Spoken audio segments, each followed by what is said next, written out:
Alors, alors bonjour, ça fait plaisir d'être avec vous pour terminer cette retraite, ce chemin parcouru avec l'Épître aux Romains et avec cette retraite avec la belle thématique vainqueur du monde, vainqueur du monde. Dieu veut qu'on soit fort, qu'on soit victorieux, qu'on ait sa force et sa joie et sa victoire. Aujourd'hui, on va comprendre que cette victoire, elle s'obtient, nous l'obtenons par l'Esprit Saint. C'est vraiment l'Esprit Saint, c'est l'Esprit de Dieu répandu dans notre cœur. Et c'est cet Esprit Saint-là qui est un débordement de grâce qui va nous obtenir la victoire. Je vous donne tout de suite une petite image, je vais y revenir tantôt. Mais aujourd'hui, l'effusion de l'Esprit, là, je vous résume tout de suite ce que c'est l'effusion de l'Esprit. C'est d'une part, c'est le débordement de la grâce. D'abord, Jésus l'avait annoncé.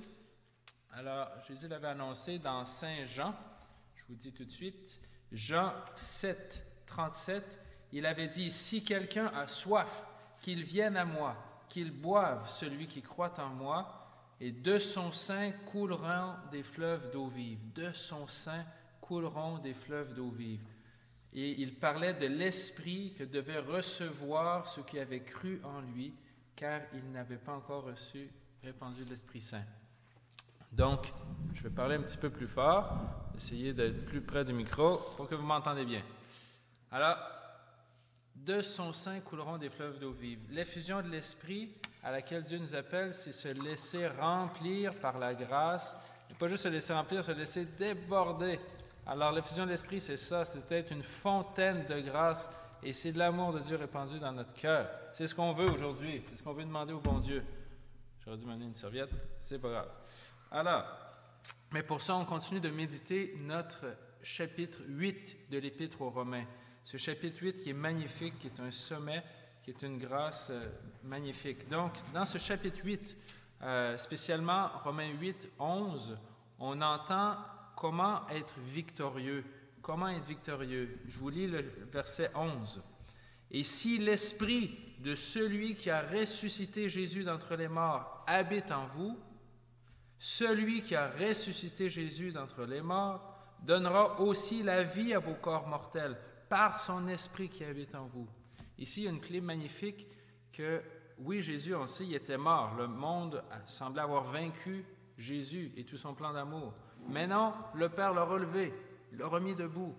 Eh bien, si on a le même Esprit Saint que Jésus, eh bien, le monde va vouloir nous mettre à terre. Il y a des épreuves de toutes sortes qui vont nous arriver, de l'extérieur, de l'intérieur, ça va nous mettre à terre. Mais pas de panique, si l'Esprit du Christ habite en nous, il va nous relever. On va être vainqueur, on va être remis debout. Remis debout, c'est ce que fait l'Esprit Saint. Et aussi, l'Esprit Saint, juste au verset 13, un petit peu plus loin, un beau fruit de l'Esprit, Saint Paul dit, « Car si vous vivez selon la chair, vous mourrez. » C'est pas ça qu'on veut. C'est pas ça qu'on veut. Moi, je veux pas mourir, vous, j'espère aussi. Mais si, par l'Esprit, vous faites mourir les œuvres du corps, vous vivrez. Alors, on rejoint aussi la thématique du début de la semaine qu'on a entendue. Ce n'est pas d'abord nos efforts, c'est l'action de Dieu en nous qui va produire les effets de la conversion. Saint Paul dit bien, si par l'Esprit, vous faites mourir les œuvres du corps. Donc, essayez pas de vous battre tout seul contre toutes vos tentations, tous vos problèmes. Vous n'y arriverez pas. Amenez l'Esprit Saint dans votre cœur et c'est lui qui va vaincre tous vos problèmes et même qui va être victorieux des tentations en vous. Vous vivrez, dit Saint Paul. Donc, relisez bien. Vraiment, aujourd'hui, je vous invite, vous relirez 8, tout 8, spécialement la deuxième moitié de ce chapitre 8. On continue. Au verset 14, qu'est-ce que Saint Paul nous dit? « En effet, tous ceux qui animent l'Esprit de Dieu sont fils de Dieu. » Sont fils de Dieu. Aussi bien n'avez-vous pas reçu un esprit d'esclave pour retomber dans la crainte, vous avez reçu un esprit de fils adoptif qui vous fait vous écrier « Père Abba ». Ici, je me calme un peu, parce qu'au fond, c'est la grande grâce de l'effusion de l'Esprit. C'est de nous rendre fils. Depuis le péché originel, on se sent comme orphelin, comme une blessure, on se sent loin de Dieu, on se sent abandonné. Les choses ne marchent pas comme on voudrait dans notre vie. C'est notre grande blessure. On se sent comme une terre désolée. Mais l'Esprit Saint, ce qu'il veut, c'est nous guérir de cette blessure fondamentale de notre cœur, de se sentir seul, abandonné, loin de Dieu. Il veut nous rappeler, non, tu es mon fils. Et il dit, tu es mon fils adoptif. Avez-vous déjà médité sur ce mot « adopté » ? ça vient du latin, ça veut dire « opter pour ». Dieu a opté pour toi. Il t'a adopté. Oui, peut-être pas, on n'est pas fils comme son fils Jésus, mais il nous a adoptés. Et l'Esprit Saint en est le gage. Il a opté pour nous, il nous rend fils. Et donc, cet être de fils doit bannir de notre cœur toute crainte. Toute crainte doit être chassée. On n'est plus esclaves, on est des fils adoptifs. Et en plus, cet Esprit Saint renversé dans notre cœur, oups, un petit coup, cet Esprit Saint renversé dans notre cœur, qu'est-ce qu'il fait? Il crie en nous, Abba, Papa, Père. Cet Esprit Saint crie en moi, Abba, Père. Il est soutien de ma prière. Cet Esprit Saint va être ma prière. Encore une fois, ma prière n'est plus mon effort, mais mes mots pour Dieu. Non, c'est un jaillissement qui se tourne vers Dieu. Alors, verset 16, on continue.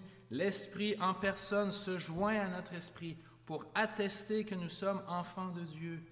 Enfants et donc héritiers, co-héritiers avec le Christ. Encore une fois, si on a du mal à se savoir aimer de Dieu, si on doute, appelons l'Esprit Saint. Appelons l'Esprit Saint. C'est lui qui va nous attester de l'intérieur. Ici, il faut le demander parce que c'est une expérience que propose l'Esprit Saint. C'est pas juste quelque chose dans la tête, là. C'est une expérience existentielle de se savoir aimer de Dieu. Alors, saint Paul continue au verset 18 de ce même chapitre 8 de l'Épître aux Romains. À ce moment-là, j'estime que les souffrances du temps présent ne sont rien à comparer à la gloire qui nous attend. On revient à cette thématique vainqueur du monde. Oui, il y a des souffrances, on n'est pas dupe, on n'est pas en dehors de ce monde qui gémit, mais saint Paul dit un peu plus loin, nous-mêmes, nous qui possédons les prémices de l'Esprit Saint, c'est au verset 23, nous-mêmes qui possédons les prémices de l'Esprit Saint, nous gémissons nous aussi intérieurement dans l'attente de la rédemption de notre corps. On n'est pas en dehors, on gémit aussi, puis des fois, on gémit, on peut crier, on peut même pleurer, vous pouvez aller dehors, vous pouvez aller dans votre voiture, dans votre maison, vous avez le droit de parler fort au bon Dieu, de gémir, mais dans l'Esprit Saint, dans l'Esprit Saint. Car notre salut est un objet d'espérance. Ce qu'on a avec l'Esprit Saint, c'est des avances, c'est comme un apéritif, mais on sait bien que c'est au ciel que tout va déborder complètement. Donc, pareillement, encore une fois, verset 26, pareillement, l'Esprit vient au secours de notre faiblesse, car nous ne savons pas demander pour prier comme il faut. Ça aussi, c'est une chose importante. L'Esprit Saint dérange. Ses plans, ce n'est pas mes plans. Alors, on ne sait pas ce qu'il faut demander. Il faut plus demander la docilité à l'Esprit Saint que de demander des choses toutes concrètes et précises. Sinon, on ramène Dieu dans nos petits plans, puis c'est tout moche, alors que Dieu veut nous faire entrer dans ses grands plans. Et pour ça, ce qu'il a besoin, c'est de notre docilité à l'Esprit Saint. Alors, concrètement, je reviens à la grâce de l'effusion de l'Esprit. Donc, la grâce de l'effusion de l'Esprit, peu importe qui on est, j'ai amené toutes sortes de bols ici, je ne sais pas si vous voyez, là, pour dire qu'on s'en fout de ce qu'on a l'air. Je peux avoir d'un gros bol, d'un petit bol, je peux être fancy, avoir des couleurs, je peux être un homme, une femme, un petit, grand, peu importe. Le bon Dieu, il y en a pour tout le monde. Il veut faire déborder tout le monde, tout le monde.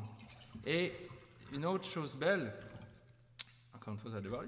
Même un grand verre, ça déborde. C'est le fun, les grands verres. Alors, et les petits verres? Moi, je me suis posé déjà la question, les enfants. Vous avez des enfants peut-être à la maison. Est-ce que les enfants sont capables de vivre des effusions de l'Esprit, selon vous? Est-ce que les enfants sont capables?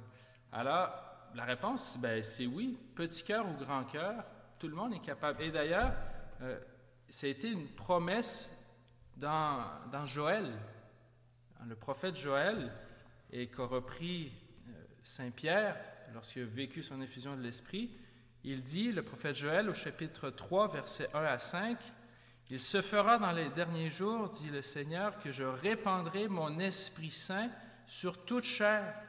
Alors vos fils et vos filles prophétiseront, vos jeunes gens auront des visions, et vos vieillards des songes. Alors que je sois jeune ou vieux, je peux recevoir l'Esprit Saint et ses charismes, parce que l'Esprit Saint produit des fruits aussi, hein, des fruits de songe, de vision, un amour de la parole, etc. Donc, et moi, je pense que l'Esprit Saint aime beaucoup les enfants, parce qu'en fait, vu que c'est un petit cœur, ça déborde plus vite. Hein, ça déborde plus vite, puis juste un peu, puis ça jaillit, c'est le fun, les petits cœurs d'enfants. Donc, n'hésitez pas à proposer à vos enfants de prier l'Esprit Saint. Enseignez tout de suite à vos enfants, partout. Alors, enseignez partout à vos enfants. Alors, très bien, j'ai des linges, les gens m'ont aidé, ils m'ont donné des affaires. Alors, ça a l'air d'une recette de cuisine, je ne suis pas Ricardo, mais... Ah, zut, j'en ai même dans ma Bible. Excusez, 30 secondes. Alors, donc, l'Esprit Saint veut se répandre sur les petits et sur les grands. Qu'est-ce que produit l'Esprit Saint? L'Esprit Saint, il produit un amour renouvelé de Dieu, ce savoir-aimer de Dieu. Souvent, il nous remet en contact avec les personnes de la Trinité, le Fils, le Père, lui-même l'Esprit Saint. Ensuite, un autre fruit, troisième fruit normal de l'Esprit Saint, c'est ma prière est renouvelée, il y a du feu. Ici, j'en ai vu dans la paroisse que après la prière à l'Esprit Saint dans le parcours alpha, Jésus, wow, ils ont pris feu en fait. Il y a une nouvelle ferveur. C'est un troisième fruit de l'Esprit Saint. Un autre fruit, un quatrième fruit de l'effusion de l'Esprit, c'est l'amour de la parole de Dieu. Quelqu'un disait, je ne comprenais rien dans cette affaire-là, dans cette Bible-là, puis maintenant tout prend sens. Hein, je comprends ce que Jésus veut dire, ce que Jésus veut me dire. Donc c'est un autre quatrième bon fruit de l'Esprit Saint. Un autre beau fruit, c'est la louange. Cinquième fruit de la fusion de l'Esprit, c'est la louange et la joie. Pierre Goursat, fondateur de la communauté d'Emmanuel, il avait le goût de chanter dans le métro, ça n'arrêtait plus. Marie de l'Incarnation, une femme de chez nous, pareillement, quand l'Esprit Saint est entré en elle, ça débordait. Puis ce qui fait que sa prière au cœur, elle voulait juste shaker toutes les sœurs pour dire « Allez, il faut que ça loue, il faut louer le Seigneur ». Donc c'est un fruit, la louange, c'est un fruit de l'effusion de l'Esprit Saint. Un autre beau fruit qui est dans les Actes des Apôtres, acte 2, c'est l'évangélisation. Hein? Jésus nous pousse vers l'extérieur. C'est un sixième beau fruit de l'Esprit Saint, c'est nous tourner vers l'extérieur pour évangéliser, pour aimer. Un septième fruit de l'Esprit Saint, et je l'ai vu aussi dans cette paroisse, c'est la guérison de notre amour de l'Église. Souvent, on est blessé parce qu'il y a eu toutes sortes d'affaires avec l'Église, et puis souvent, l'Esprit Saint vient guérir nos blessures, nous aider à aimer d'une nouvelle façon l'Église. Et très souvent aussi, ceux qui, des fois, ont fait du mal avec la Vierge Marie, on voit que tout à coup comprennent que c'est vraiment Jésus qui nous la donne, cette bonne mère, au pied de la croix. Et elle est la première à nous apprendre à accueillir l'Esprit Saint, elle qui l'a reçu, hein, cet Esprit Saint, et par cet Esprit Saint, elle a conçu Jésus en elle. Elle est pour nous modèle d'accueil d'Esprit Saint pour laisser Jésus s'incarner. Enfin, un neuvième fruit de l'Esprit Saint, c'est donner toutes sortes de dons et charismes, des dons de prophétie, des dons de sagesse, des dons de guérison même, tout ça pour construire l'Église, construire son corps qu'est l'Église. Donc c'est trop génial, on ne peut pas se passer de ça, l'Esprit Saint. C'est le cœur du message de Jésus, il est venu pour répandre l'Esprit Saint. Jean-Baptiste avait dit, moi je vous baptise dans l'eau, mais vient derrière moi celui qui vous baptisera dans l'esprit et le feu. Donc, je vais tranquillement me calmer, comme je disais, m'arrêter, mais retenez une chose, l'effusion de l'esprit, on en entend parler à différents moments dans l'Évangile. Jésus, le premier lieu où il est répandu, l'Esprit Saint, le premier lieu où il est vainqueur du monde, paradoxalement, c'est lorsqu'il est vainqueur, lorsqu'il est apparemment vaincu sur la croix. Sur la croix, c'est là que commence l'effusion de l'Esprit. Je vous cite Jean au chapitre 19, verset 34, hein, lorsque un soldat perce le cœur de Jésus avec sa lance, eh bien, Jean témoigne et dit, il en sortit du sang et de l'eau. Il en sortit du sang et de l'eau. Déjà commence ce jaillissement d'amour qui jaillit du cœur de Dieu. C'est la première, moi j'appelle ça la petite Pentecôte. Hein? La petite Pentecôte commence dans la croix. Donc si j'ai des épreuves, si aujourd'hui vous-même, vous dites, ben moi, je ne suis pas du tout dans la joie, j'ai plein de croix, pas de panique. Approchez-vous de Jésus crucifié, puis là, offrez votre cœur transpercé à Jésus, déjà là peut commencer à couler à cet Esprit Saint-là. Mais il y a la grande Pentecôte, et c'est celle-là aussi qu'on veut, où tous les disciples sont rassemblés. Ils ont commencé à voir Jésus ressuscité, mais ils sont encore peureux, ils ont encore pris. Ils se réunissent ensemble, ils prient ensemble, et là, l'Esprit Saint descend sur eux comme sous des formes de langues de feu, et pouf, ils sont conduits à l'extérieur. Ils sont reportés vers l'extérieur pour annoncer cette joie de se savoir aimé et la joie fondamentale de se savoir fils et fille de Dieu.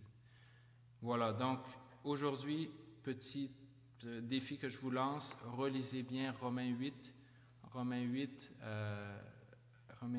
alors, et tous ces passages spécialement de 11, Romains 8, 11 jusqu'à la fin, où l'Esprit Saint est annoncé, il veut être répandu dans nos cœurs. C'est lui qui va gémir, qui va crier « Abba, Papa, Père ». Dernière petite chose, ici j'ai un autre contenant. On va essayer de faire entrer l'Esprit Saint dedans. Est-ce que ça marche? Mon contenant reste toujours vide. Pourquoi? Qu'est-ce qui ne marche pas? C'est qu'en fait, il est bouché. Et des fois, on est comme ce contenant, on est bouché, on est bloqué, on a peur, alors, ouvrons aujourd'hui notre cœur. Pas besoin d'avoir plein de talents, il faut juste être vide. Si vous vous sentez vide, c'est parfait, c'est la disposition pour recevoir l'Esprit Saint, mais il faut être ouvert. Ouvert. Puis même si c'est juste un petit trou, inquiétez-vous pas, l'Esprit Saint est capable de s'enligner, puis il va rentrer dans mon petit trou, puis il va me faire déborder aussi. OK?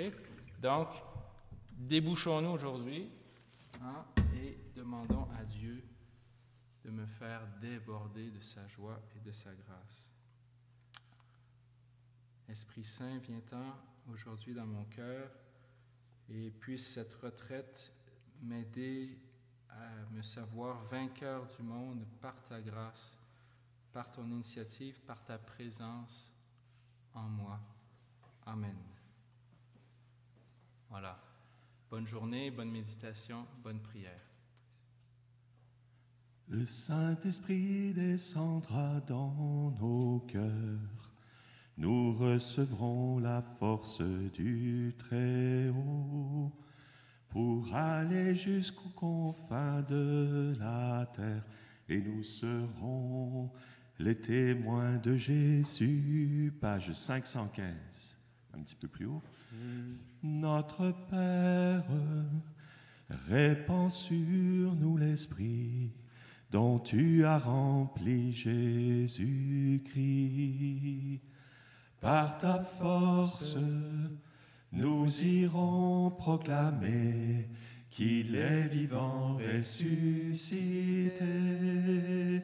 Le Saint-Esprit descendra dans nos cœurs. Nous recevrons la force du Très-Haut pour aller jusqu'aux confins de la terre. Et nous serons les témoins de Jésus.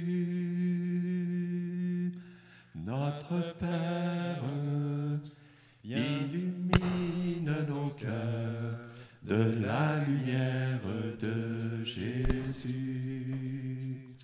Ouvre nos yeux, viens chasser notre peur par l'espérance du salut. Le Saint-Esprit descendra dans nos cœurs. Nous recevrons la force du Très-Haut pour aller jusqu'aux confins de la terre. Et nous serons les témoins de Jésus.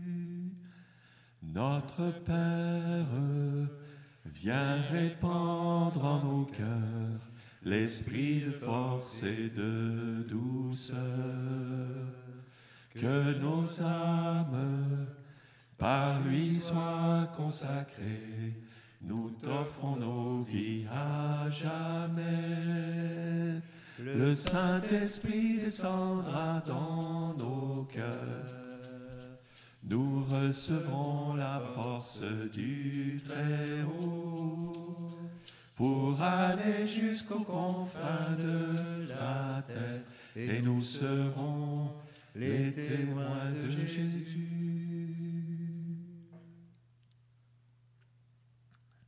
Je vous salue Marie, pleine de grâce, le Seigneur est avec vous. Vous êtes bénie entre toutes les femmes, et Jésus, le fruit de vos entrailles, est béni. Sainte Marie, Mère de Dieu, priez pour nous pécheurs, maintenant et à l'heure de notre mort. Amen.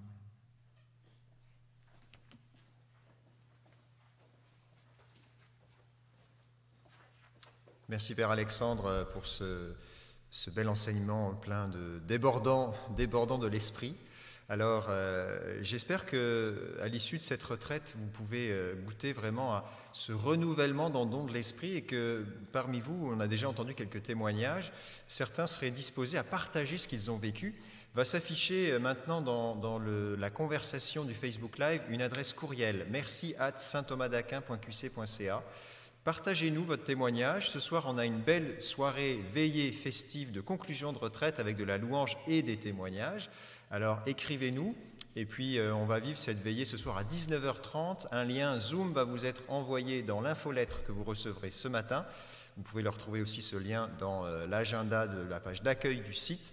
Et on pourra vivre vraiment dans l'action de grâce pour tout ce que le Seigneur a fait durant cette retraite. Donc, bienvenue à chacun.